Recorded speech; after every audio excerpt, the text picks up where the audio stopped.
Assalamu alaikum, welcome to my channel, and this is Sir Talha again with very informative video. And without wasting any time, let's start the content.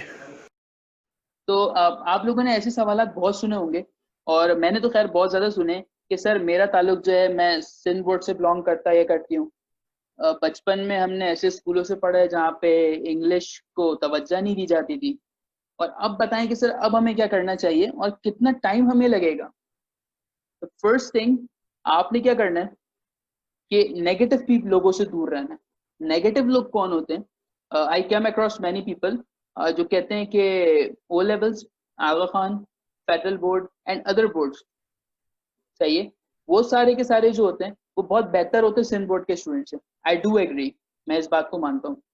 लेकिन अगर हम इस चीज को अगर अपनी reality मान लें तो फिर हमारे लिए लाइफ बहुत डिफिकल्ट हो जाएगी। सही है, वो अच्छे होते हैं, उनकी फाउंडेशन बहुत अच्छी होती है। ओ लेवल्स के स्टूडेंट्स आप देख लो, आगा खान, उनकी इंग्लिश हमसे बड़ी जबरदस्त होती है। क्यों होती है? क्योंकि उनकी फाउंडेशन ऐसी, उनको ऐसी चीजें प्रोवाइड की जाती हैं, हमें नहीं प्रोवाइड की जाती और ना हमारा शौक होता है। तो सबसे पहले आपने, अगर आप जर्नी पे निकलो इंग्लिश सीखने की या इंग्लिश के लिए कुछ अटेम्प्ट कर रहे हो, कुछ एक्स्ट्रा पढ़ रहे हो, तो सबसे पहले आपने उन लोगों से दूर रहना है जो कि नेगेटिव है। सेकेंडली, इन सारे सवालों का जवाब आपको वीडियो के एंड में मिल जाएगा, क्लियर हो जाएंगी सारी क्वेरीज आपकी। अच्छा जी सर, अब हम क्या करें? अब टेस्ट हमारे सर पे है, 25 मार्क्स की कम से कम इंग्लिश हमारे पास आएगी, कहीं 10 नंबर की आएगी, लेकिन आएगी जरूर। बेटा, English is integral part of your life. English के बगैर आप एग्जिस्ट नहीं कर सकते हो। पहले तो इस रियलिटी को मान लो, ठीक है। अब जज्बाती स्टूडेंट क्या होता है कि नहीं सर मुझे इंग्लिश सीखनी है, तो सीख लो, कोई मसला नहीं है। मैं 10,000 वर्ड याद कर लूँ, मैं टेंसेस सारे कर लूँ, मैं क्या कर लूँ। तो बेटा हर चीज का एक तरीका होता है, ठीक है। अगर मैं आपको कहूँ कि 10,000 वर्ड याद कर लो, लेकिन वो 10,000 में से कुछ भी पेपर में नहीं आएगा। सिनोनिम्स एंटोनियम्स डिफरेंट आते हैं बिल्कुल, आप जितने भी प्रिपेयर कर लो। तो हर चीज का एक तरीका होता है, और अब बताता हूँ मैं आपको कि किस तरीके से आपने चीजें करनी है। अगर तो आप बिल्कुल बिगनर हो और एप्टीट्यूड नहीं, इसके अलावा अगर जनरल लाइफ में भी आप इंग्लिश सीखना चाह रहे हो, तो बहुत सारे लोग अपने एक्सेंट के ऊपर बहुत काम कर रहे होते हैं, जो कि सबसे गलत है। आप जैसे उर्दू बोलते हो वैसे इंग्लिश बोलो। Speak simple yet correct English, ठीक हो गया। जो डेली लाइफ के आपके जो वर्ड्स है ना, आप कुछ करो, आप उनको रिप्लेस करना शुरू कर दो इंग्लिश से, छोटे छोटे वर्ड्स। जो भी आप सोशल मीडिया प्लेटफॉर्म यूज कर रहे हो उसको भी थोड़ा सा चेंज करना स्टार्ट करो, ठीक है। और अगर आप बिगिनर हो तो पहले ये नहीं सोचो कि सर ये यूके और यूएसए की इंग्लिश में क्या फर्क होता है। लोग बोलते हैं अमेरिकन इंग्लिश में ऐसे होता है, भाई कुछ भी नहीं होता। You are just scratching the surface. अभी आप स्टार्ट करो चीजों को। जब आप चीजें स्टार्ट करो तो आप बिल्कुल बेसिक से स्टार्ट करो, ये सब भूल जाओ कि यूके यूएसए भी कोई चीज होती है, ठीक है। नाउ स्टूडेंट मुझसे पूछते हैं कि सर आपने अपनी इंग्लिश पे कैसे काम किया, तो थोड़ा सा बता दूं कि मेरा ताल्लुक भी सिंध बोर्ड से ही है। नॉर्मल आप लोगों की तरह ही मैंने पढ़ा है। मैंने क्या किया था, जब टाइम था हमारा एप्टीट्यूड टेस्ट का, तो मैंने एक प्राइवेट टीचर के पास में गया, मैंने उनसे कन्वर्सेशन सीखी। उसके अलावा मैं मूवीज जो देखता था सब टाइटल के साथ, like I used to keep a diary with me. और अभी भी मेरे पास एक डायरी होती है, जब मैं कोई मूवी वगैरह देख रहा होता तो मैं उसमें से वर्ड्स नोट डाउन करता हूँ अभी भी। इसके अलावा सेमिनार्स हो गए, और फिर आप एप्स का बड़ा अच्छा इस्तेमाल कर सकते हो। बीबीसी लर्निंग की ऐप हो गई, इसके अलावा डिफरेंट एप्स होती हैं जिससे आपको रेगुलर वोकेबलरी मिल रही होती है और टेंसेस आपके अच्छे हो जाते हैं। देखें, कितना भी मैं कुछ बता दूं आपको, लेकिन अगर आप नहीं चाहेंगे ना तो आप नहीं करेंगे। आप बड़े बड़े इंस्टीट्यूट्स में दाखिला ले लें, नाम नहीं कोट करूंगा यहाँ पे, लेकिन कोई फायदा नहीं होगा आपको जब तक आप चाहेंगे नहीं, सही है। तो आपकी विल बहुत इंपॉर्टेंट है यहाँ पे। मैंने ग्रेजुएट होने से पहले मैंने हैप्पी पैलेस स्कूल में as English conversation teacher job की। मैंने एपटेक में कोर्स पढ़ाया इंग्लिश का। तो मैं भी इंटर बोर्ड का ही हूँ, मैंने भी सिंध बोर्ड ही पढ़ा, आप वाली किताबें पढ़ी हैं। डिफरेंस होता है विल का। अगर आप चाहते हैं तो आप कर लेते हैं, वरना आप लाख चाहें आप नहीं कर सकते। सेकंड, मेरे पास जो बड़ा सवाल आता है कि सर टाइम नहीं है हमारे पास। चले 24 नहीं 26 घंटे दिए आपको, लेट्स सपोज दिन में आपके पास 26 घंटे, 28 30 घंटे, क्या कर लेंगे? नहीं करेंगे आप कुछ भी, क्योंकि आप कंफर्ट जोन में रहने के आदी हैं। अच्छा ये वापस आते हैं एप्टीट्यूड टेस्ट की तरफ। देखें, हर यूनिवर्सिटी के पास एक बैंक होता है जिसके अंदर ऑलमोस्ट 1000 से 1500 एमसीक्यूज होते हैं। ये बात मैंने किसी से पूछी नहीं है, ये मेरा पर्सनल एक्सपीरियंस है कि पिछले 5 सालों से जो स्टूडेंट को मैं पढ़ा रहा हूँ, तो उसमें से एमसीक्यूज जो है हर साल 50 to 60% रिपीट होते हैं। रिपीट नहीं होते तो चीजें वही आ रही होती हैं। तो वो क्या करते हैं कि उन्होंने अपने पास शोल्डली कुछ ना कुछ है उनके पास ऐसा, जहाँ पे उन्होंने पास पेपर वगैरह कुछ है जिसमें वो शफल करते हैं चीजों को।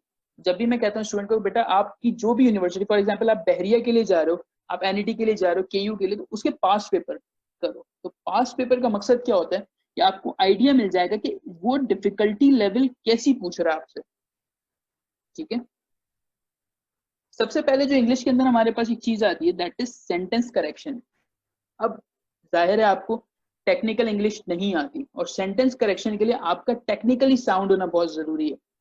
नंबर वन देखें, इसको मैंने अपने टेस्ट में भी दिया था, स्टूडेंट ने गलत किया था, कि जब भी आपके पास टर्म यूज होगी पुलिस, आर्मी या कोई प्लूरल टर्म यूज होगी, the verb is used is singular. यानी जब भी पुलिस आ गई, आर्मी आ गई या कोई भी और टर्म आ जाती तो वहां पे आप क्या यूज करते हो, सिंगुलर, यानी इज इस्तेमाल होगा इनके साथ या वॉज इस्तेमाल होगा। ठीक है, अच्छा, similarly for subjects connected by and या और, अगर आपने चीजों को एंड या और से जोड़ा हुआ है तब वहां पे प्लूरल यूज होगा। जस्ट नोट डाउन कर लें आप इसको। इसके अलावा अगर ईच है, एनीवन, एवरीवन आ रहा है, सिंगुलर वर्ब का इस्तेमाल करेंगे। नीदर नॉर के अंदर भी आप यहाँ पे सिंगुलर यूज करेंगे अगर सब्जेक्ट आपका सिंगुलर है तो। ठीक है, ये मैंने वो चीजें वीडियो के अंदर डाली हैं जो फ्रीक्वेंटली हर जगह पूछी जाती हैं। मजीद इसके अंदर क्या हो सकता है, अफेक्ट और इफेक्ट का डिफरेंस, एडेप्ट एंड एडप्ट का डिफरेंस है, लेटर और लेटर का डिफरेंस है, फ्यू लेस का। तो डिफरेंसेस भी आपको पता होने चाहिए। जितना बता रहा हूँ एटलीस्ट उस पर भी अमल कर लेंगे ना, तो 100 ना सही एटलीस्ट 70% या 60% तो कुछ अच्छा हो जाएगा आपके साथ। Next, solution. अब मैंने सोचा कि कुछ यहाँ पे चीजें ऐसी प्रोवाइड कर दूं आपको सोल्यूशन के साथ, जो आप देख भी लें कि किस तरह के सवाल आ रहे होते हैं। For example, in the accident one of my arms was broke and my legs bruised. पहला देखना हम यहाँ पे। अच्छा, इस जुमले को बजाहिर आप देखोगे तो आपको सही लगेगा, लेकिन टेक्निकलिटीज में जाओगे तो फिर पता चलेगा इसमें गलतियां कितनी हैं। In the accident one of my arms broke, was नहीं आएगा, एंड माई लेग्स ब्रूज्ड, देखिए सिर्फ वॉज यहाँ पे नहीं आएगा, तो आप नोट डाउन कर लें। Next, the people who had been raising slogans against the government for many hours, they wanted is increase in their salaries.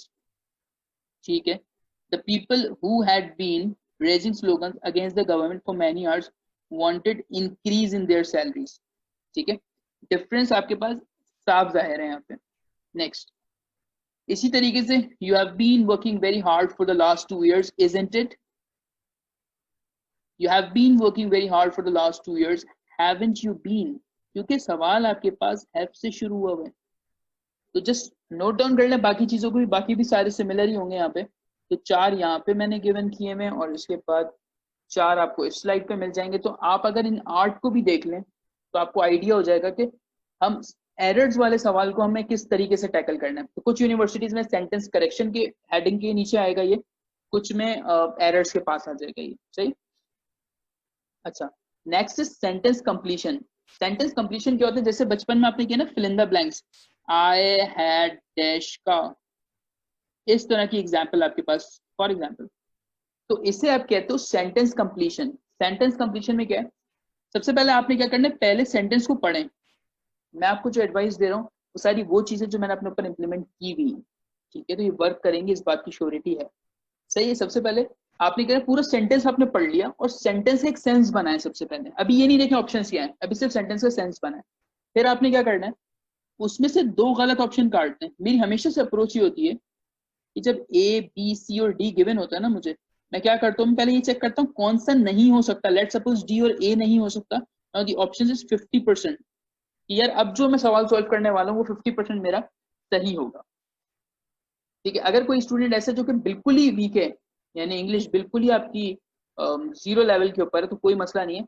आप शुरू करो बेटे टेंसेस से, आप पढ़ना स्टार्ट करो प्रेजेंट से, उसके बाद आप जाओ, उसके बाद प्रेजेंट के बाद पास्ट करो, पास्ट के बाद आप डिफरेंट जो भी आपके पास रिमेनिंग है आप उसके ऊपर काम करो। ठीक है, नेक्स्ट, अच्छा यहाँ पे मैंने ये लिंक प्रोवाइड कर दिया आपको, इसके अंदर सॉल्व भी हैं और अनसॉल्व चीजें भी आपको मिल जाएंगी, तो आपका फायदा हो जाएगा।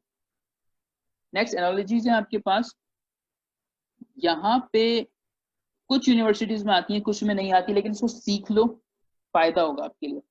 अच्छा, हमारे पास जो टर्म है एनालॉजी,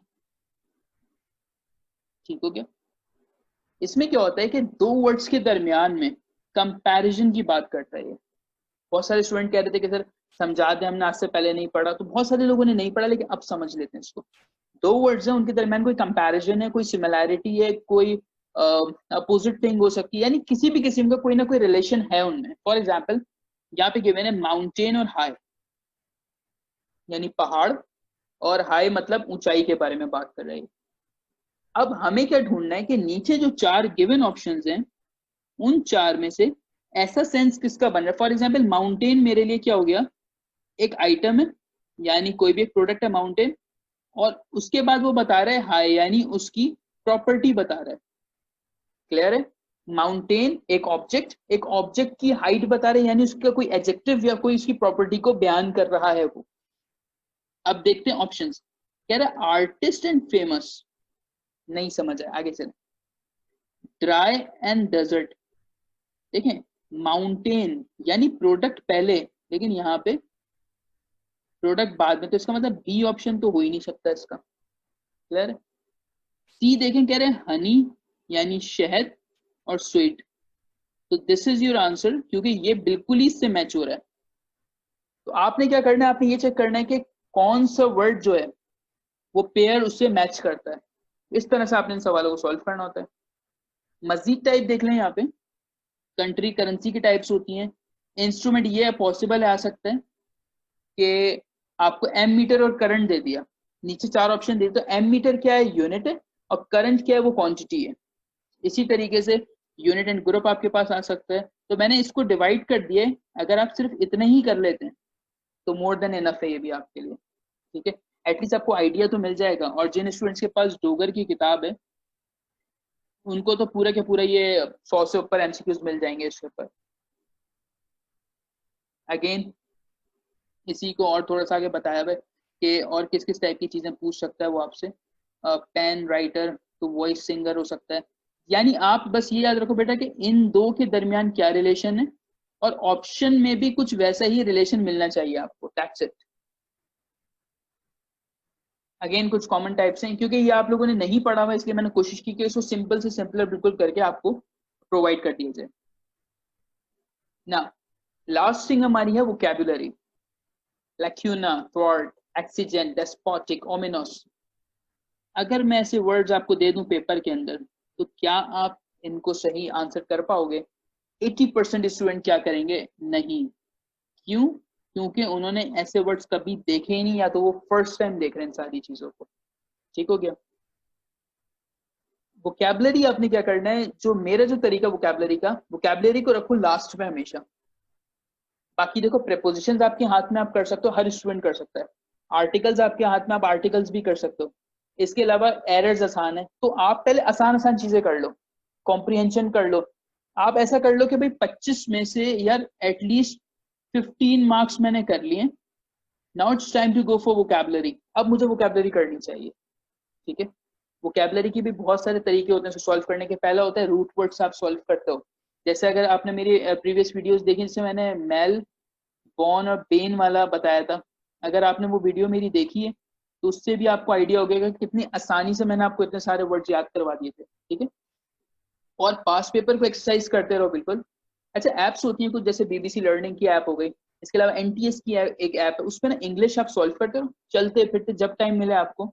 वैसे कहना तो नहीं है, जब टाइम मिले यही टाइम है आपको सॉल्व करने का सारी चीजें। तो इसी टाइम पे आपने मेहनत करनी सारी, और कोशिश करें कि इंग्लिश में अगर आप अच्छा स्कोर कर लें तो बहुत फायदा होगा आपको। मुझे याद है 2013 में मेरा टेस्ट था, बिल्कुल 2013 में जब हमारा टेस्ट था, तो उसमें इंग्लिश का जो स्कोर था स्टूडेंट्स का वो बहुत कम आया था, क्योंकि इंग्लिश का सेक्शन मुश्किल बहुत था। सही है? तो 4 आउट ऑफ 25 भी थे, 5 आउट ऑफ 25 थे, एंड इवन जो अच्छे स्टूडेंट्स थे जिनकी तैयारी अच्छी थी वो मैक्सिमम 10 आउट ऑफ 25 तक भी गए थे। अगर कोई चेक करना चाह रहे 2013 के स्टैट्स उठा लो, 12,000 में से कितने हजार बच्चों ने टेस्ट पास किए थे, इट वाज अराउंड 3,000 3,500। तो उस टाइम तो हमें 50 चाहिए था, हमने क्लियर कर लिया। आप लोग जितने स्टूडेंट इस टाइम पे हो, जितने लोग मेरी वीडियो देख रहे हैं, आई नो कि सबको 75 से लेके 80 मार्क्स लाजमी चाहिए टेस्ट में। तो अगर आप ये सोच रहे हो कि यार मैं 20 मैथ्स में उठा लूँ, 20 से 22 मेरे केमिस्ट्री में आ जाए और 20 तक मेरे फिजिक्स में आ जाए, तो बेटा इंग्लिश में भी आपको अच्छे मार्क्स चाहिए, तो आपने करनी होगी इसकी प्रैक्टिस। और कोशिश मैं करूंगा कि इसकी पूरी सीरीज चला दूं और ज़्यादा वीडियोस मैं आपको भेज दूं। और अगर आप लोगों ने प्रीवियस वीडियोस मेरी नहीं देखी, मैं इसके ऊपर लिंक शेयर कर दूंगा डिस्क्रिप्शन में, तो वो वीडियोस पहले देख लीजिएगा और कॉन्सेप्ट को क्लियर करने की कोशिश करें। 10,000 सवाल करना कोई मसले की बात नहीं, 10,000 सवाल करोगे पेपर में जाओगे कोई और चीज आएगी फिर फंस जाओगे, लेकिन कॉन्सेप्ट क्लियर होगा तो आप 1 लाख सवाल भी सॉल्व कर सकते हो उससे। ठीक है, तो thank you very much. Video थोड़ी सी लंबी हो गई है, लेकिन मेरा जो था इसके अंदर जो मोटिव था शायद वो अचीव हो गया। मेरी कोशिश है कि आपको हर चीज़ के बारे में ब्रीफ कर दिया जाए, और इसके अलावा कोई भी आपका सवाल हो व्हाट्सएप पे आप बिल्कुल फ्रीली मुझसे सारी चीज़ें पूछ सकते हो। इसके